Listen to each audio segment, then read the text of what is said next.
What's up, guys? I'm back with another movie review. Today I'm here to talk about The Ritual from Netflix. So this movie, the premise is that there's a group of friends. They're in their late 30s. Life is kind of pulling them in different directions, but they've been able to take some trips together every once in a while, and that's ensured that they stay close and are able to continue that bond and catch up. As they're planning their latest one, two of the friends end up walking into a robbery. One of the friends is able to hide. The other friend ends up getting confronted, and he hands over his wallet, but he refuses to give over his wedding ring, which ends up with him getting stabbed. And as the other friend is kind of cowering and hiding behind a shelf, his friend bleeds out basically in front of him.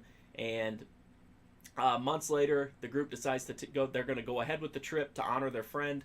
They go to Sweden into this beautiful forest, and obviously the guy who was hiding has a lot of issues out of that he didn't do anything, and honestly so do his friends. Even though they're kind of keeping it pushed down, they all have their issues of the fact that one of their friends died, and this guy didn't do anything to prevent it. He was too scared and he was hiding. So they end up in the forest, and everything's kind of going okay, except that it's not, because immediately one of them falls and hurts his leg. So they've already having to pull this guy, and in a kind of a rush to get to where they need to be, while they're dragging this guy along, they decide to take a shortcut, and you can figure out how well that works. Pretty soon it becomes clear that there's some kind of malevolent force in the woods, and kind of a paranoia sets in, and they start to discover some pretty disturbing things. And the rest of the movie is just finding out what's in the woods, if anything is in the woods, and is anybody, what's going to happen to the people who, this group of friends. This movie to me is a found footage movie that's not shot like a found footage movie, if that makes sense. The premise here is one we've seen a million times before in found footage movies. A bunch of annoying friends are out in the woods, and they happen upon some supernatural events. About the first hour of the movie is just these douchey friends talking to each other and arguing. It's really boring. It's really dull. I did appreciate, though, that there are some small, little clues along the way. I love the fact that there's this all these ties to different lore put into the movie, but it just doesn't pay off. The first hour is honestly pretty excruciating to get through. The acting is okay, but the actors really don't seem that interested in the roles, and they're not really given that much to do. Aside from oh, there's some resentment over what happened with that one friend, but that's it. That's all this movie has, and that it tries to drag that out over the entire first hour, and it's just super thin. It's honestly pretty punishing to watch at times. It's just so boring.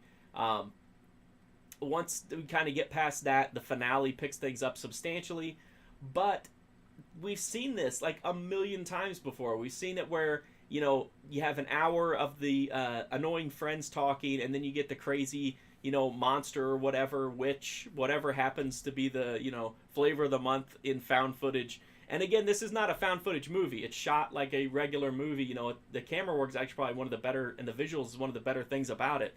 But everything else about this feels like a found footage movie. The narrative, the way that the movie, the flow of the movie, it feels exactly like found footage. So you have to sit through an hour of really boring, mediocre acting and a non-interesting narrative to get to a halfway cool, last 15 to 20 minutes. And to me, that's not... You better really bring it in those last 15 or 20 minutes if that's the case. And this movie has a cool ending, but it's just not enough. It's not worth sitting through the hour of just, to get to that. I do like the effects work at the end. There's not a lot of blood in this movie. There's the beginning scene, which is actually probably one of the best scenes in the movie. The confrontation with the robbers in the store does involve a pretty nice neck slice that looks really cool. Aside from that, though, everything is aftermath blood. So you see somebody hurt, but you didn't see it happen, and the movie's so dark. Even when it tries to let you see it, it's ooh, it's what you don't see. Well, I don't subscribe to that theory. I kind of want to see it if the movie doesn't have anything else to offer. In a movie like Halloween, you don't have to show the gore because you have other stuff to rely on. But in a movie like The Ritual, there's nothing else going on. So, at least show the gore, or at least do something. And this movie doesn't do anything until the last, 20 minutes. And even though that's kind of cool, it's just not enough. I'm not a big fan of the hour of annoying friends and then, something cool for a little bit at the end of the movie. I've seen too many found footage movies that do that. And again, like I said, just so that people won't say in the comments, I'm not saying this is found footage. I'm saying that this is heavily inspired by found footage. It's just not shot like a found footage movie. So I can't recommend The Ritual. I didn't really like it at all. I like the very first scene at the robbery. I like that scene. And then I also, which I guess isn't the very first scene, but it's one of the early scenes. And then I also like the ending, which is pretty solid as well. Everything in between, like the hour and 10 minutes in between, was super boring and super mediocre to me. I just didn't like it at all. If you want to read my full write-up of The Ritual, you can check that out at markfusion.com. I'm also on Instagram, Twitter, Twitch, all that kind of fun stuff. Patreon and Letterboxd. You can see what I might be having coming up on the channel pretty soon because I diary everything that I'm watching at Letterboxd. And the best way you can help me out, though, is just to hit that sub button. It's free, easy, direct way to support me and help me out to continue to make content. And also watching old videos. I got a ton of horror movie reviews, hundreds and hundreds of movie reviews in this playlist. Watching those definitely helps me out as well if there's something that catches your eye. Thank you for watching this. Sorry it ran a little bit long. Hopefully I'll see you guys soon.